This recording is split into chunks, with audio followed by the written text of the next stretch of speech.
함께 떠나는 성경여행 18과 남북 분열 왕조 두 번째 시간을 시작하겠습니다.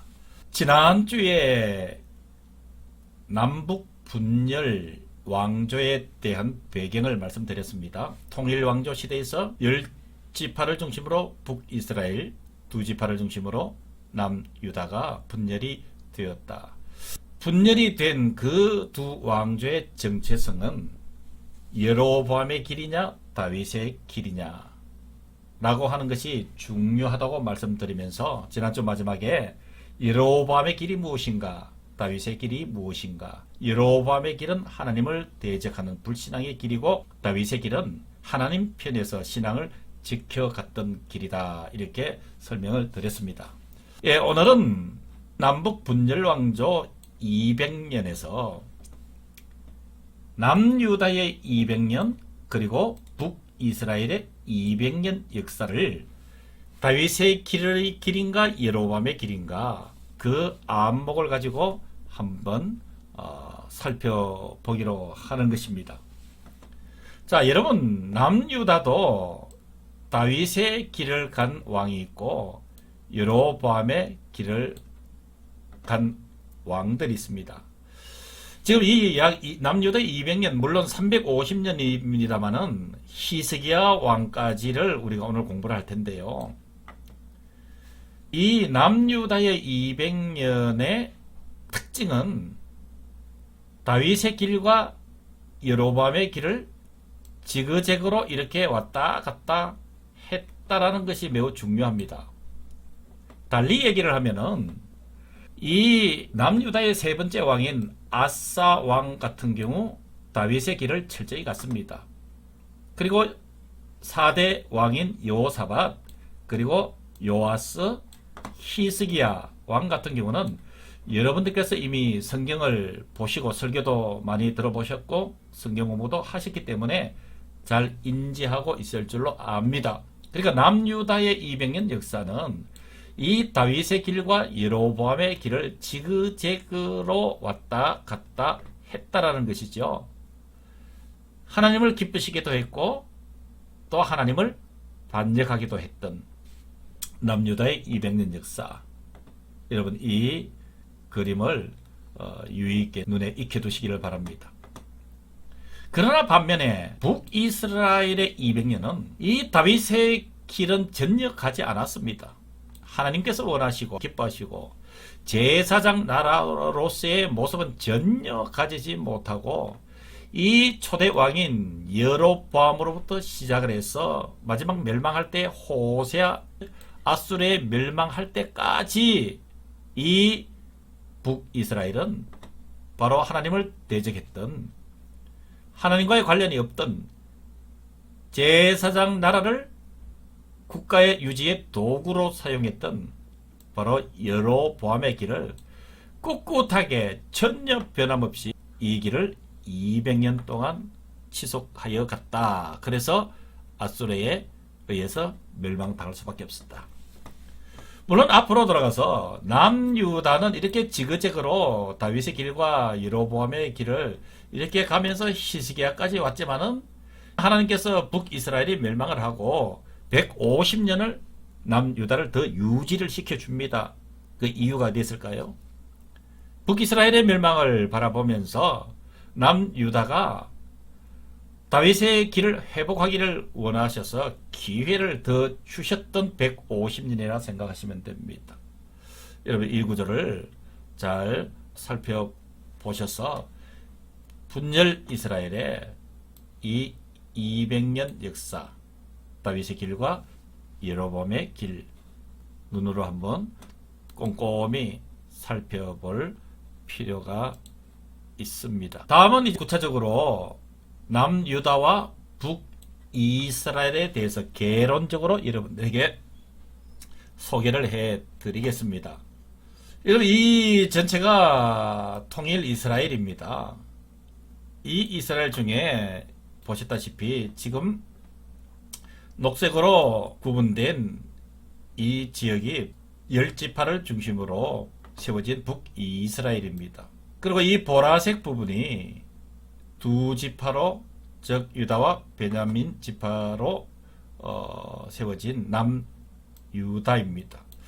이 지도를 눈여겨 보시면서 남북 이스라엘의 개론적인 모습들을 한번 살펴보겠습니다.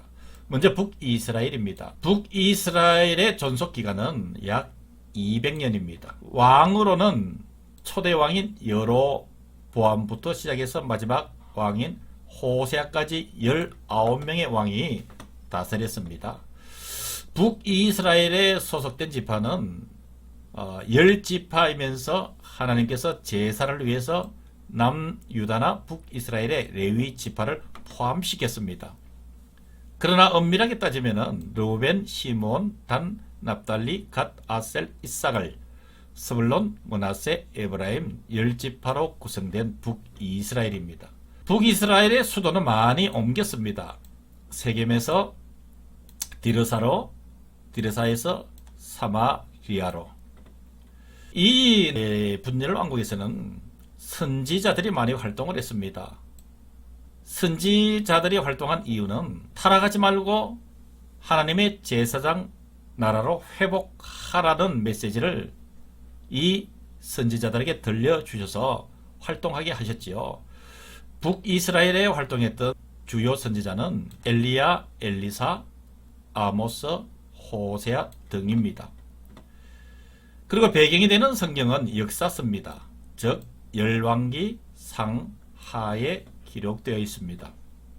북이스라엘의 멸망은 기원전 722년에 아수르 제국에 의해서 멸망을 당했죠. 다음은 남유다입니다.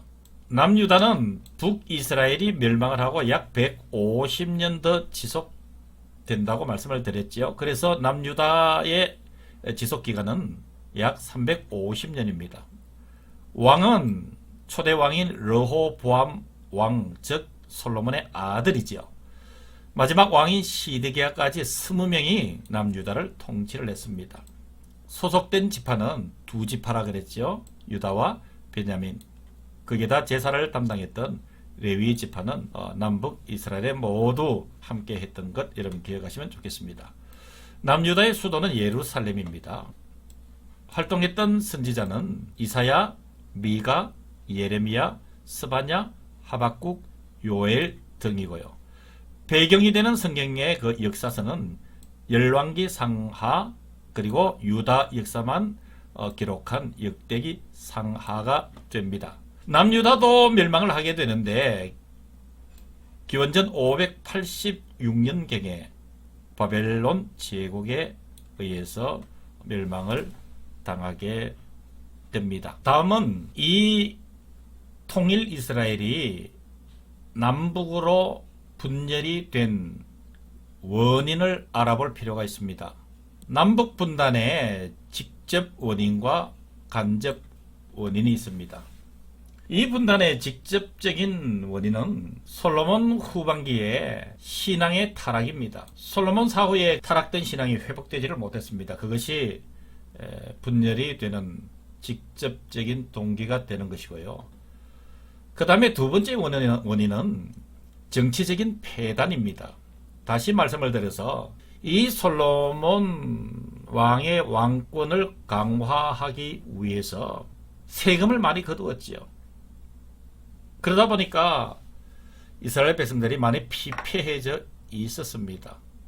여러분 잘 아시다시피 열왕기상 12장 14절에 보면은 르호보암이 어린 사람들의 자문을 따라서 노신하들의 권면을 듣지 않았지요. 노역을 가볍게 해줘야 된다라는 것이 노신하들, 즉 아버지 솔로몬 시대의 신하들의 권면이었지요. 그러나 이 르호보암은 어른들의 권고를 듣지 않고 어린 동료들의 자문을 따라서 내 아버지는 너희의 멍에를 무겁게 하였으나 나는 너희의 멍에를 더욱 무겁게 할지라. 내 아버지는 채찍으로 너희를 징계하였으나 나는 정갈 채찍으로 너희를 징치하리라 하니라. 여러분 이런 배경을 두고 이 통일 이스라엘은 분열될 수밖에 없다. 이해를 하시기를 바랍니다. 나가서 조금 더 구체적으로 살펴보면은 이미 열왕기상 11장 30절에서 32절에 아히야가 옷을 12조각 찢고 여로보암에게 이르되 너는 10조각을 가지라.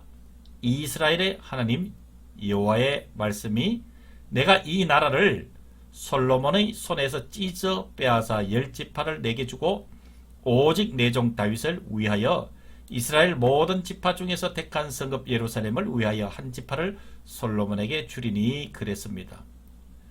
결국은 남북 분단의 직접적인 원인과 간접적인 원인이 있지만은 이 모든 분열의 배후에는 하나님의 계획이 있으셨다라는 것으로 정리를 하면 될 듯 합니다. 18과 남북 분열 왕조 두 번째 시간을 마무리하고 다음 주에 세 번째 시간 한 번 더 만나 뵙도록 하겠습니다.